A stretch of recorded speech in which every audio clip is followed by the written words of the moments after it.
అదే రకంగానే వైధవ్య యోగం అని ఉంటాయి.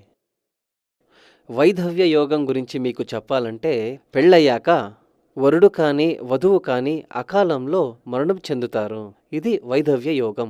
ఇంకొకటొచ్చి సన్యాస యోగం. సంతాన యోగం.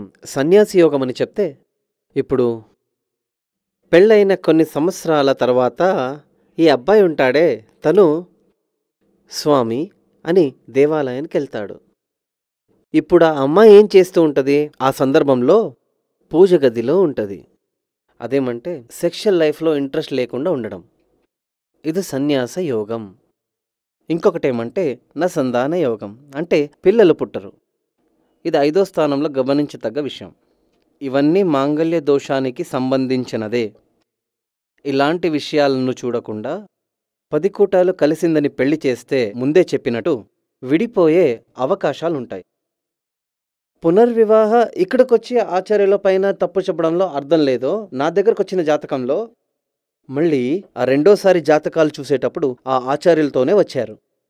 జాతకం నేనడిగా, మీ ఆచార్యులతో అడగండి ఎలా కుదిరించారని. వాళ్ళకి కోపం వచ్చింది. వాళ్లే వచ్చారు వీళ్లతో.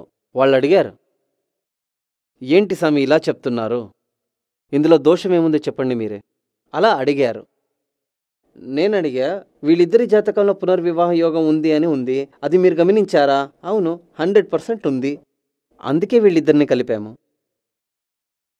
ఇక్కడ చాలా ముఖ్యంగా గమనించాల్సింది, జ్యోతిష్ శాస్త్రంలో చెప్తారు, అది దాంతోనే కలవాలి. ఆ శాస్త్రాల ఆధారంగానే ఈ జ్యోతిష్యులు ఈ 2 జాతకాల్ని కలిపారు. అదేమంటే పాప జాతకానికి పాప జాతకం కావాలి, శుద్ధ జాతకానికి శుద్ధ జాతకం కావాలి. అందుకే దాంతో అదే ఉండాలని చెప్పడం. అదేమంటే, ఒక మందు తాగే వ్యసనం ఉన్నోడు అనుకోండి, ఎగ్జాంపుల్ చెప్తున్నా, వాడి ఫ్రెండ్ కూడా తాగుబోతు అయి ఉండాలి కదా, అప్పుడే వాళ్ళిద్దరూ సంతోషంగా ఉంటారు. అదే ఒక యోగిని తీసుకుంటే ఆడి ఫ్రెండ్ కూడా సన్యాసి అయి ఉంటాడు, అప్పుడే అక్కడొక సంతోషం. అదే ఒక తాగుబోతు మరియు సన్యాసి కలిస్తే అక్కడ సంతోషం ఉండదు, ఎప్పుడు చూసినా ఫైటింగ్. అదేవిధంగా స్త్రీ జాతకం పాప జాతకం అయి ఉంటే అబ్బాయి జాతకం కూడా పాప జాతకం అయి ఉండాలి. అంటే పాపదోషమున్న అమ్మాయికి పాపదోషమున్న అబ్బాయినే కలపాలి. పాప జాతకానికి పాప జాతకమే చేర్చాలి, శుద్ధ జాతకానికి శుద్ధ జాతకమే చేర్చాలి. అందుకే నేను చెప్పాను, అన్ని రకంగా కలిసి ఉంటే మాత్రమే పెళ్లి చేయాలి. అదే రకంగా ఒకవేళ జాతకంలో పునర్వివాహ యోగం ఉంటే పునర్వివాహ యోగం జాతకం కలపకూడదు. ఇంతకు ముందే మీ అందరికీ చెప్పినట్టే ఇది అగెయిన్స్ట్గానే ఉంటుంది. ఎందుకంటే వీళ్ళ జాతకం ప్రకారం పెళ్ళయ్యాక విడిపోయి ఇంకో పెళ్ళవుతారని ఉంది. పురుష జాతకంలో అలాగే ఉంటుంది, పెళ్ళయ్యాక విడిపోయి ఇంకో పెళ్ళవుతారు అని. ఒకవేళ కలిపితే అతి త్వరగా 6 నెలల్లోనే విడిపోవచ్చు వాళ్ళు.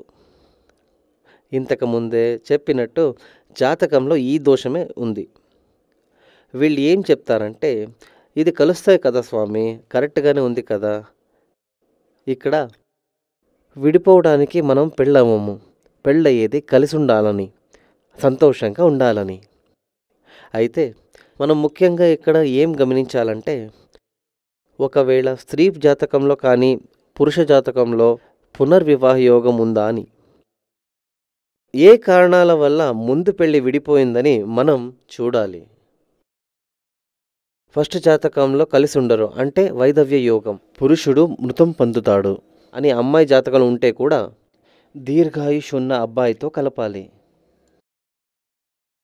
90% ఫ్యామిలీ విడిపోవడానికి కారణం ఏమంటే దాంపత్య జీవనం సరిగ్గా కాకుండా పోవడం, అదే ముఖ్య కారణం. అయితే ఓపెన్గా ఎవరు చెప్పరు.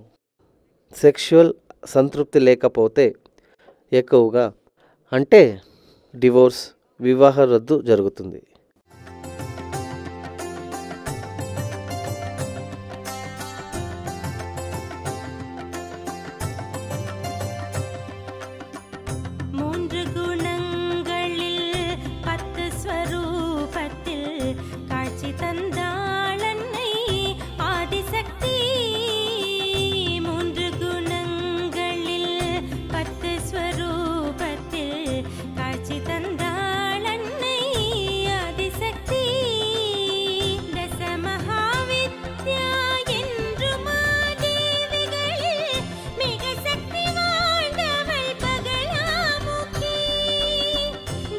నమః